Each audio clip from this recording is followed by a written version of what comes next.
Me llamo Inés Navarro. Tengo 24 años.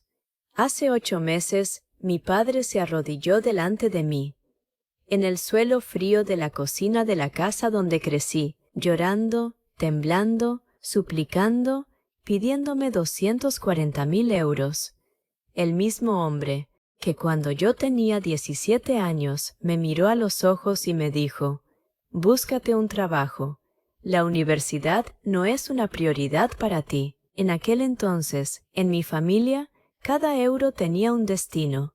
Mi hermano, Hugo, el hijo de oro, la apuesta segura, el futuro de la familia. Y yo era el plan B, la hija práctica, la hija fuerte, la que siempre se las arreglaba, hasta el día en que necesitaron que yo solucionara algo para ellos. Y cuando ese día llegó, yo ya sabía perfectamente cómo calcular el retorno. Pero para entender por qué mi padre terminó arrodillado frente a mí, tienes que entender cómo pasó toda su vida manteniéndome por debajo de él. Mi padre vivía obsesionado con los números: beneficio, pérdida, riesgo, margen, retorno. Tenía una empresa de transporte en Valencia, rutas entre Madrid, Barcelona y Zaragoza, naves industriales, contratos, camiones. Todo en su vida era matemática, y con el tiempo empezó a aplicar esa matemática a sus propios hijos. Hugo siempre fue el favorito, 2 años mayor, guapo, carismático, jugador de pádel, de esos que caen bien al instante. Mi padre hablaba de él como si fuera un trofeo. Hugo nació para triunfar. Lo escuché toda mi vida.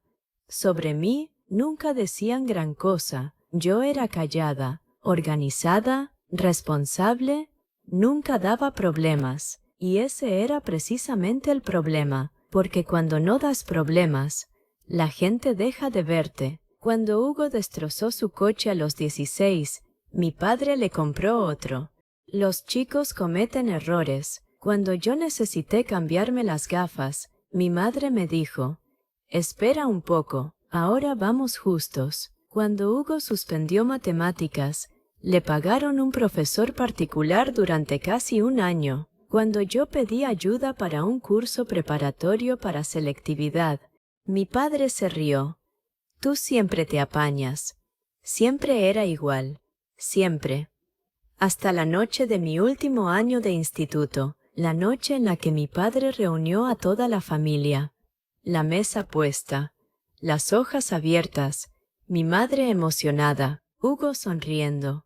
Mi padre abrió una carpeta. «Tenemos 180.000 euros ahorrados». El corazón se me aceleró.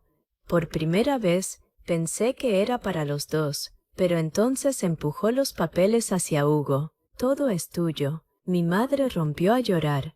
Hugo sonrió. Mi padre levantó su copa, y yo me quedé allí, esperando mi parte, mi futuro, cualquier cosa.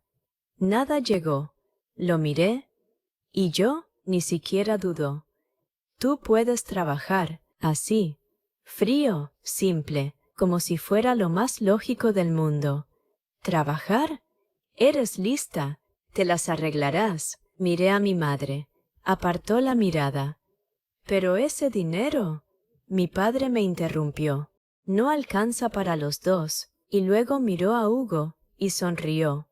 «Invierto donde el retorno merece la pena». Esa frase me atravesó. ¿Retorno? Como si yo fuera una mala inversión, una apuesta perdida, un desperdicio. Miré a Hugo, y lo peor es que no parecía sorprendido. Ya lo sabía. Bajó la mirada, y lo aceptó, como si siempre le hubiera pertenecido. «¿Eso es todo?», pregunté. Mi padre asintió. «Busca trabajo», mi madre habló por fin. «Siempre has sido fuerte, Inés». Odiaba esa frase, porque lo que realmente significaba era: «Vas a sufrir sola, y esperamos que sobrevivas». 2 semanas después, conseguí mi primer trabajo, en una cafetería cerca de la plaza del ayuntamiento, a las 5 de la mañana, antes de ir al instituto, oscuro al salir, oscuro al volver, las manos quemadas, los pies destrozados, el olor a café pegado a la ropa. Pero era mío, mi dinero, mi esfuerzo, mi salida. 3 nóminas después, mi padre entró en mi habitación sin llamar, vio el dinero encima del escritorio y preguntó: «¿Cuánto has ahorrado?».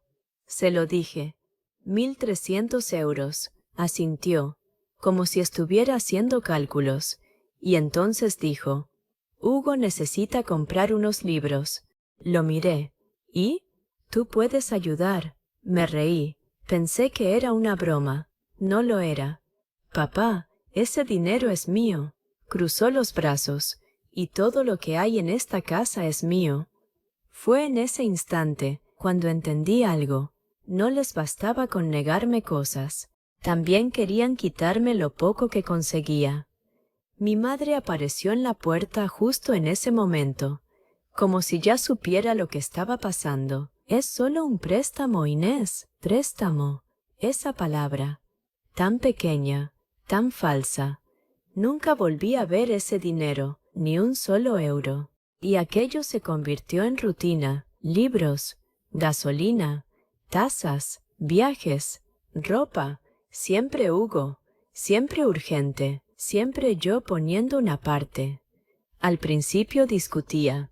Después dejé de hacerlo, porque discutir con gente que ya decidió cuánto vales agota, pero empecé a apuntarlo todo, cada euro, cada fecha, cada excusa, en una libreta negra, no porque quisiera recuperarlo, sino porque necesitaba pruebas de que no estaba loca, de que aquello estaba pasando de verdad.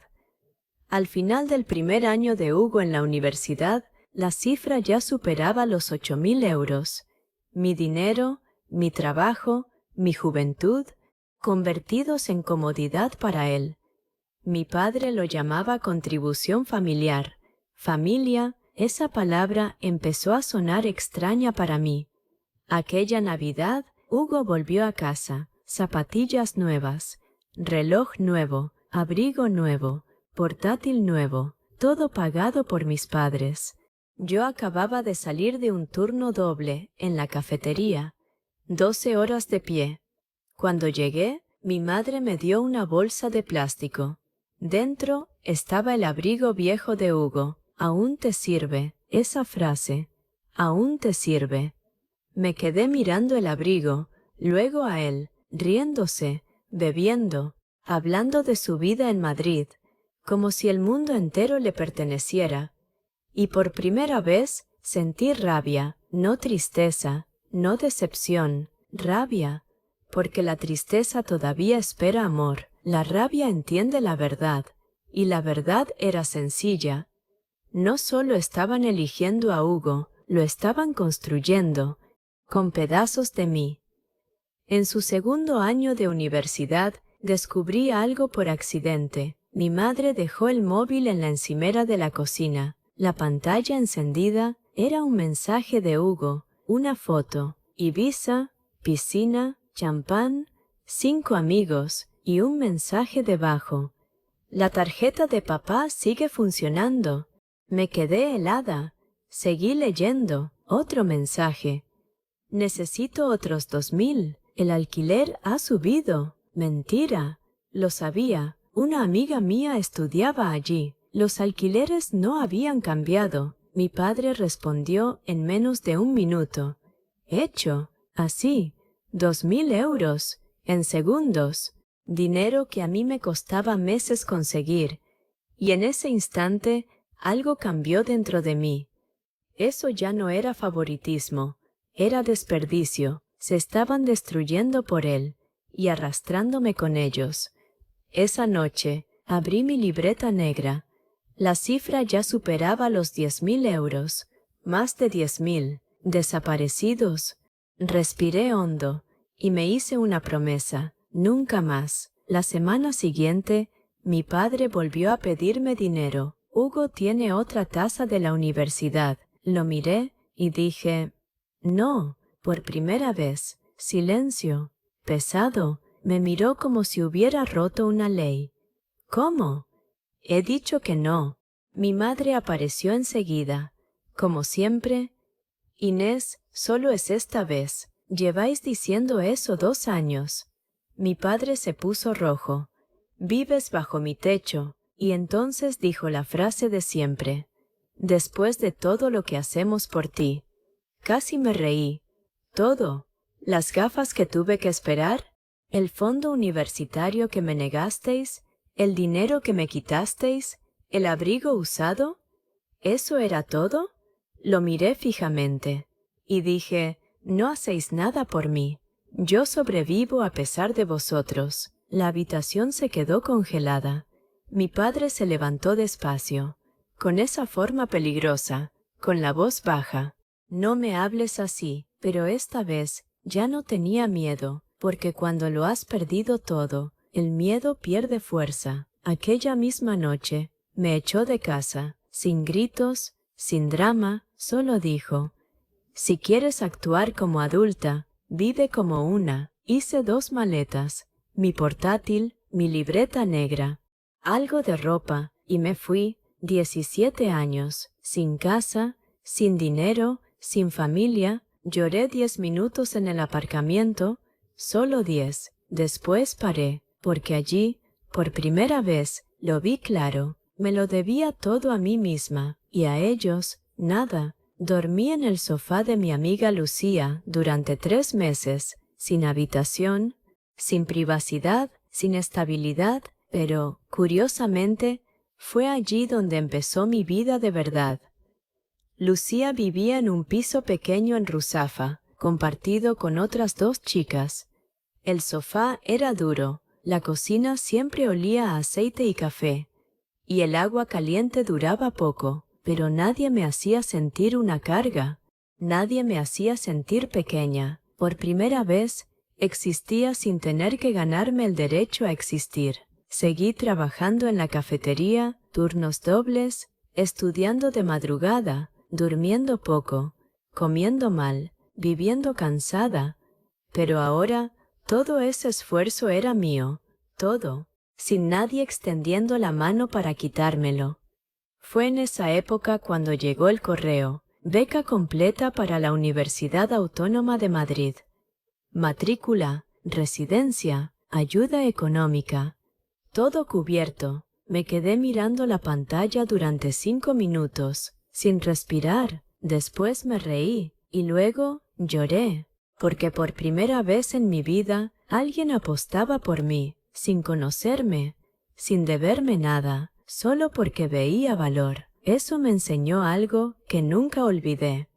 El mundo sí podía ver mi valor. Mi familia simplemente eligió no verlo. 3 meses después, mi padre llamó. Número desconocido. Casi no contesté. Pero lo hice. Tenemos que hablar. Ni un ¿cómo estás? Ni un ¿dónde estás? Tenemos. Siempre necesitando algo. Quedamos en una cafetería cerca de la Estación del Norte. Terreno neutral. Mi madre estaba allí, Hugo no, y eso ya me dijo todo. Mi padre fue directo. Tu hermano tiene problemas. Claro, siempre Hugo, siempre un problema. ¿Y ahora qué? Mi madre bajó la mirada. Mi padre suspiró. Ha reventado todas sus tarjetas y pidió préstamos privados. ¿Cuánto? 36.000 euros. 36.000. Me quedé en silencio. Entonces deslizó unos papeles hacia mí. Mi nombre, mi DNI, mi historial crediticio, mi futuro. Miré aquello, luego lo miré a él. ¿Qué es esto? Si firmas, el banco aprueba la refinanciación. Me quedé mirándolo, sin creérmelo. Me negaron la universidad. Me obligaron a trabajar. Me quitaron mi dinero. Me echaron de casa. Y ahora querían mi nombre, mi vida, mi futuro, para salvar a Hugo. Mi madre habló al fin. Es solo una firma, solo.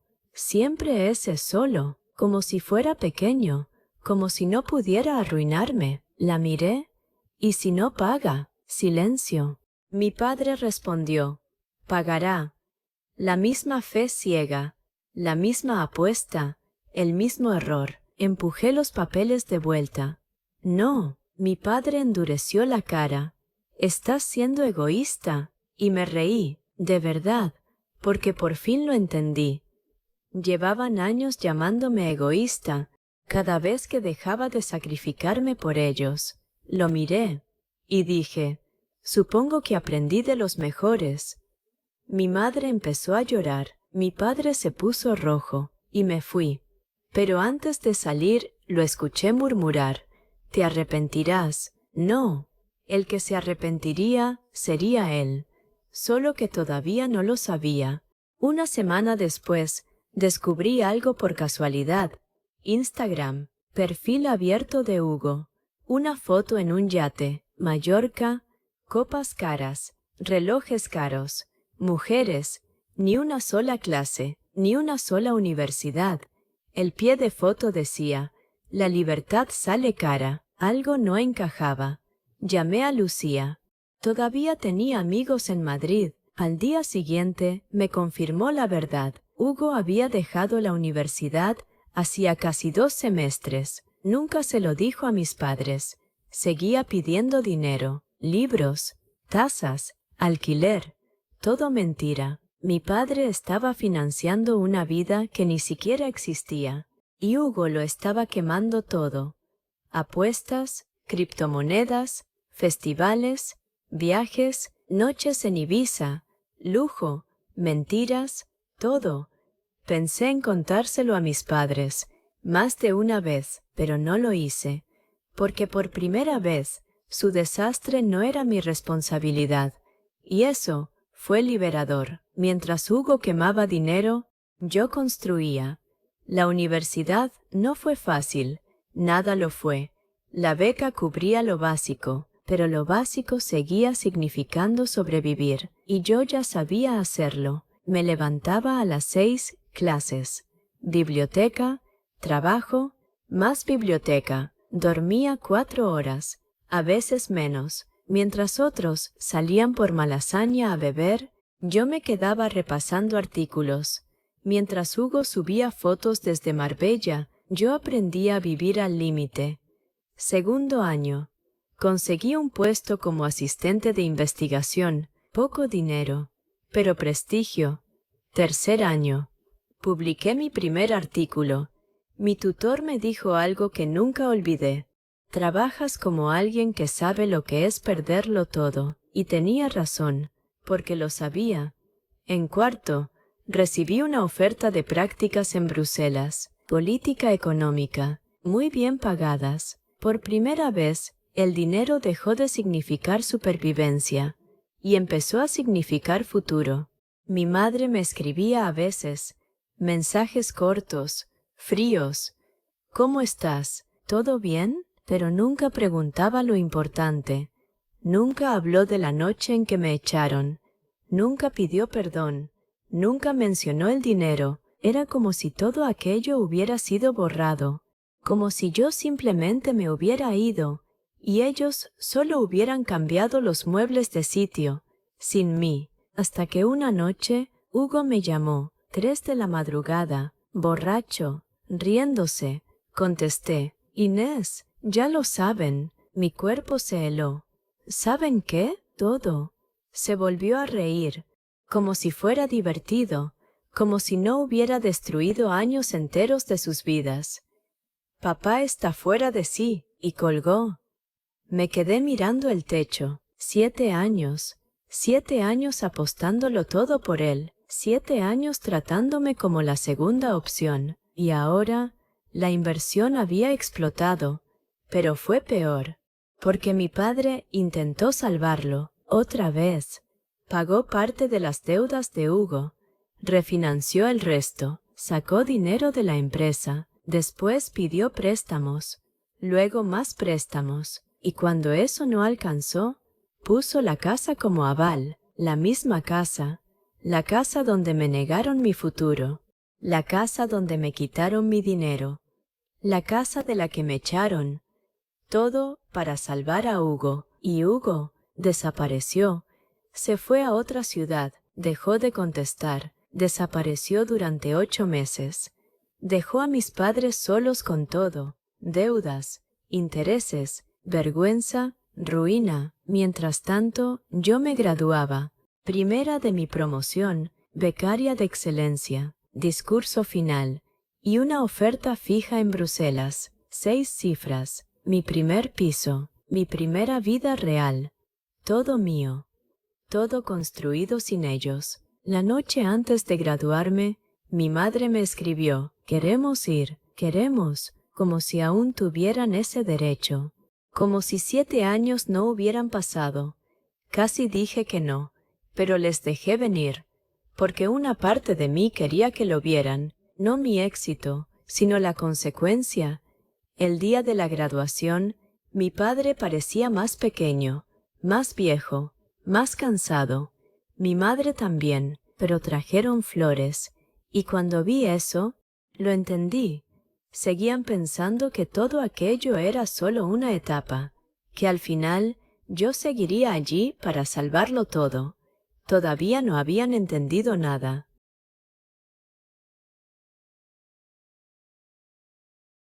Cuando dijeron mi nombre, mi padre se quedó helado. Mejor expediente académico, becaria nacional, premio extraordinario. Mi madre dejó caer las flores. Mi padre bajó la cabeza, y entonces llegó mi discurso. No di nombres, pero conté la verdad, sobre ser descartada, sobre trabajar desde los 17, sobre pagar el futuro de otra persona mientras me negaban el mío, sobre descubrir tu valor cuando tu propia familia decide que no lo tienes. Cuando terminé, todo el auditorio se puso en pie, aplaudiendo. Mi padre lloraba, mi madre lloraba. Por primera vez, sentían vergüenza, vergüenza de verdad, pero la vergüenza no paga deudas, y tampoco borra años, porque el verdadero ajuste de cuentas todavía estaba por llegar. 3 meses después de la graduación,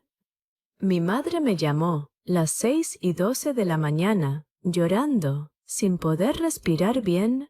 Me incorporé en la cama al instante. Nadie llama a esa hora para dar buenas noticias. Inés, silencio, más llanto. Vamos a perder la casa. Me quedé inmóvil. La casa. La misma casa. La casa donde me negaron. La casa donde me quitaron mi dinero. La casa de la que me echaron. ¿Qué ha pasado?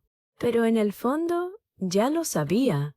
Lo sabía incluso antes de que respondiera. Tu padre no ha podido pagar los préstamos. La empresa se ha hundido. Perdió contratos. Los intereses crecieron. Miré por la ventana de mi apartamento en Bruselas. Llovía, el cristal cubierto de gotas. Y por un momento, todo volvió. El portátil roto, el abrigo usado, los turnos en la cafetería, el sofá de Lucía, la libreta negra, 10.842 euros. Cada euro robado, cada humillación, cada sacrificio. ¿Cuánto? Silencio. Luego, 240.000. Casi me reí. 240.000. 7 años atrás. Invertir en mí era arriesgado. Ahora, el riesgo venía a cobrar. Y Hugo, silencio largo. No sabemos dónde está. Claro, el hijo de oro había desaparecido. Y ahora, ¿quién quedaba? La hija práctica, la fuerte, la que siempre resolvía, siempre. 2 días después, volví a Valencia. La primera vez en casi 2 años. La casa parecía más pequeña, más vieja, más pesada, como si cargara todo lo que había pasado dentro. Mi padre estaba sentado en la cocina, papeles por todas partes, hipoteca, préstamos, cartas del banco, pérdidas. Parecía 10 años mayor. Cuando me vio, se levantó despacio. Por primera vez en mi vida, mi padre parecía pequeño. Me entregó la carpeta. Lo leí todo, sin prisa, cada deuda, cada firma, cada error. Cerré la carpeta. Necesitáis 240.000 euros. Asintió, sin poder mirarme. Mi madre lloraba en silencio, cansada, rota. Mi padre habló al fin. No me queda nadie. Esa frase, casi sonreí, porque esta vez era verdad, sin Hugo, sin plan B, sin apuesta segura, sin hijo de oro, solo ruina, y yo respiré hondo y dije, yo tengo ese dinero. Los dos levantaron la cabeza al instante. Esperanza, cruda, desesperada. Mi madre rompió a llorar más fuerte. Mi padre cerró los ojos de alivio. Durante unos segundos les dejé sentirlo. Seguridad, rescate, salvación. Y entonces dije, pero los recursos van donde el retorno merece la pena. Silencio, completo. Mi padre se quedó congelado, porque lo recordó, sus palabras, su lógica, su cálculo, volviendo, 7 años después, más pesado, más cruel, más verdadero. Inés, por favor, mi padre, suplicando, por primera vez en su vida, de rodillas, delante de mí, lo miré, y por primera vez no vi poder, vi consecuencia. Yo valía esa inversión cuando tenía 17 años. Mi voz salió tranquila, pero golpeó fuerte, muy fuerte. Mi padre empezó a llorar, más que en mi graduación, porque allí no había público, no había aplausos, no había redención, solo verdad y consecuencias. Pagué al abogado, no la deuda, solo al abogado, lo suficiente para detener la ejecución durante 3 meses, nada más, porque no volví para salvarlos, volví para asegurarme de que sintieran el peso, la pérdida, la verdad. Vendieron la casa, se mudaron a un pequeño alquiler en Castellón. Mi padre cerró la empresa, mi madre empezó a trabajar. Por primera vez, vivieron pequeños, como viví yo, como me obligaron a vivir. 6 meses después, Hugo volvió, sin dinero, sin plan, sin futuro. Quería quedarse con ellos. Mi padre le dejó. Mi madre también, claro, el hijo de oro, siempre, pero esta vez, sin poder, sin dinero, sin futuro, solo ruinas. Y yo volví a Bruselas, mi trabajo, mi piso, mi nombre, mi vida, todo mío, construido sin ellos. Y fue entonces cuando entendí algo. La venganza nunca fue destruirlos, fue dejarlos vivir dentro de lo que ellos mismos construyeron. Pasaron toda su vida invirtiendo en el hijo equivocado, y al final, la única persona que podría haber salvado todo era la hija a la que mandaron buscar trabajo con 17 años, y me aseguré de que nunca lo olvidaran. Ese fue el verdadero retorno.